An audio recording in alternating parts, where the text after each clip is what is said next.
más, con la gracia del Señor, proseguimos el comentario del Catecismo de nuestra Madre la Iglesia. Recién hemos comenzado, hace escasamente 2 días, la segunda parte del Catecismo, la referida a la liturgia, la celebración del misterio cristiano. Estamos en esos puntos introductorios sobre que quieren como encuadrar lo que es el misterio de la liturgia.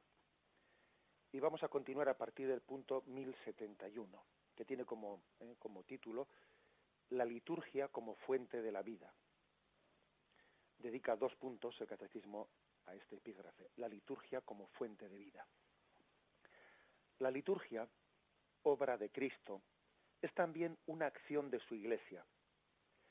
Realiza y manifiesta la Iglesia como signo visible de la comunión entre Dios y de los hombres por Cristo.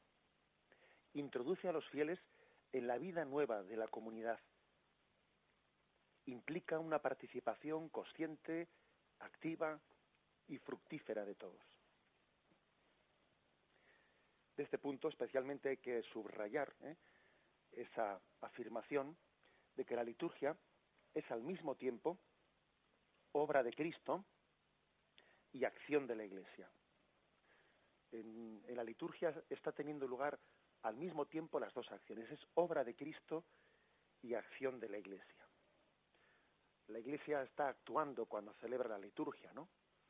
Está actuando en una celebración litúrgica, pero es la obra de Cristo la que está realizando. Por eso cuando la Iglesia, por ejemplo, perdona los pecados, es Cristo el que está perdonando a través de la acción de la Iglesia. Cuando la Iglesia está bendiciendo, es Dios Padre quien bendice, a través de esa bendición, esa acción de un sacerdote o de un diácono que está bendiciendo. La liturgia es la obra de Cristo, que está glorioso en los cielos, a través de la acción de la Iglesia. No se mueve una mano, no se mueve un dedo en la liturgia de la tierra sin que no se haya movido desde el cielo. Tal es así, ¿no? Tal es así nuestra fe en lo que es la liturgia. Y ahora vamos a intentar explicar esto y desgranarlo, pero es muy importante partir de este principio. Cuando uno va a una celebración litúrgica y se piensa equivocadamente, ¿no?, que la liturgia pues es una acción de los hombres, bueno, pues lógicamente está muy muy lejos, ¿no?, pero muy lejos de entender lo que allí está ocurriendo. Ha habido muchas personas, muchas conversiones al catolicismo, especialmente de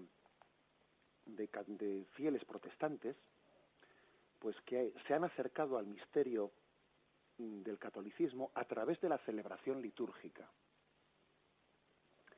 Una celebración litúrgica en la que han visto que allí lo que estaban contemplando no era sino un eco de lo que estaba sucediendo en el cielo.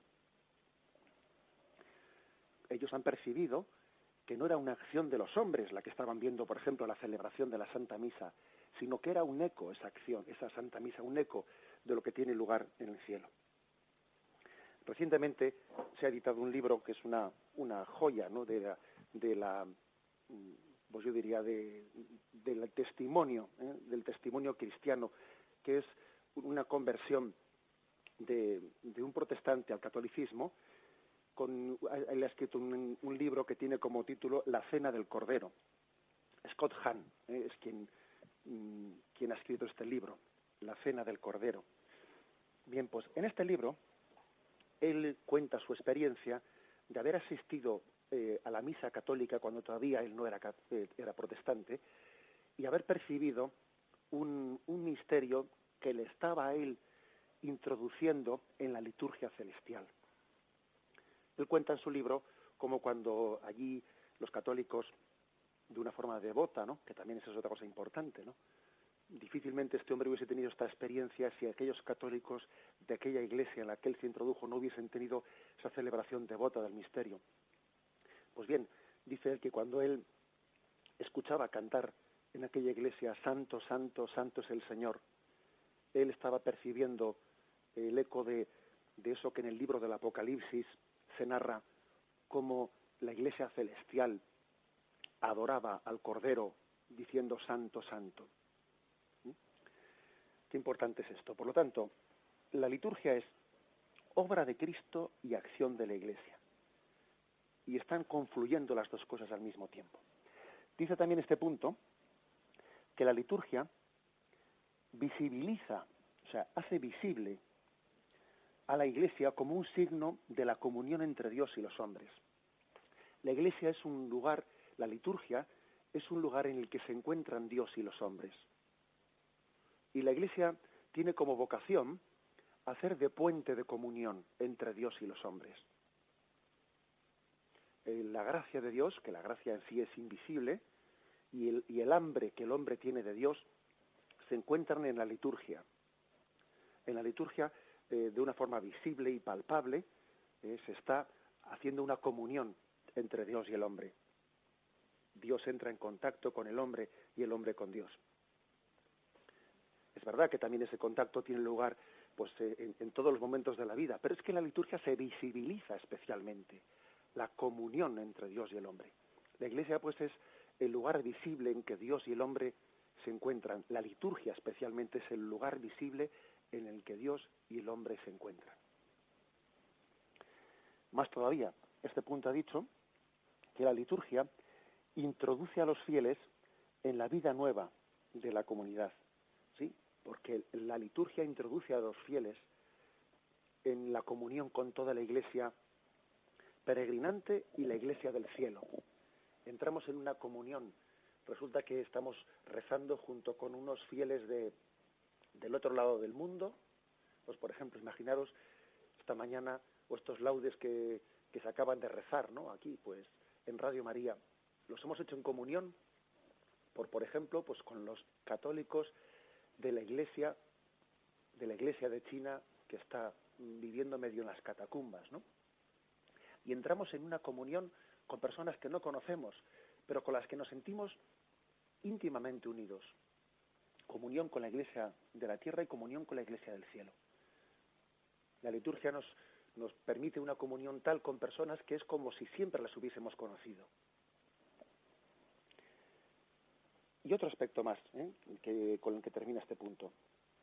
Dice que la liturgia implica una participación consciente, activa, fructífera de todos, lo cual purifica mucho esa imagen que se tiene de la liturgia, ¿no?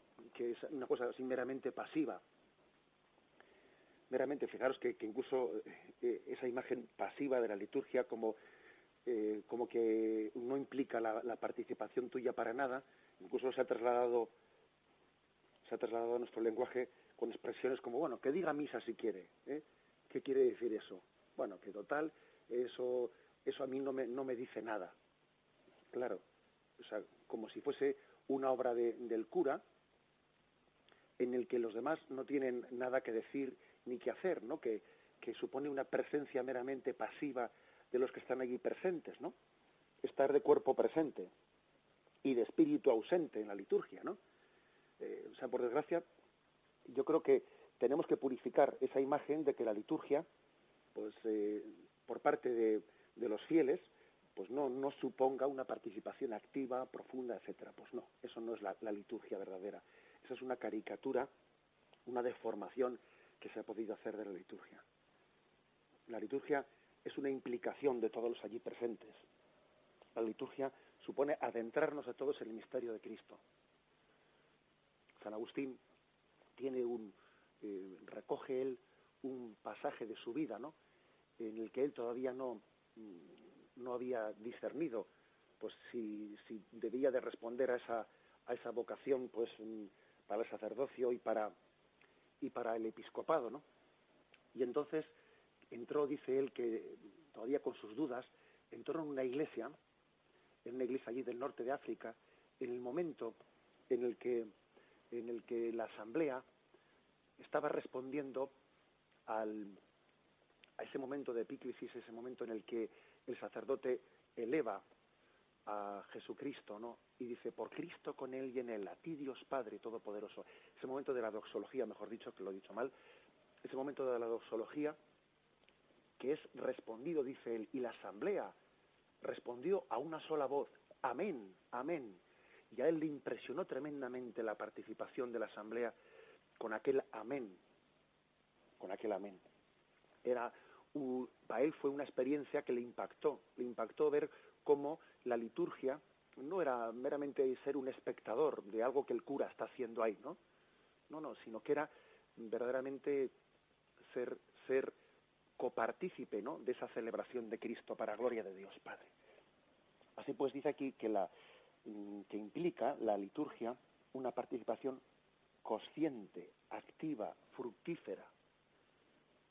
Tenemos que quitar de nuestra mente, purificar nuestra mente, pues de esos resquicios que pueden quedar en nosotros, fruto de haber tenido durante muchos años en nuestra vida, pues quizás, ¿no?, pues una celebración rutinaria de los sacramentos, de la liturgia, y claro, cuando uno tiene esa especie de concepción rutinaria, parece que es como si fuese a participar de la liturgia, pero no se implicase en ella, no se implicase.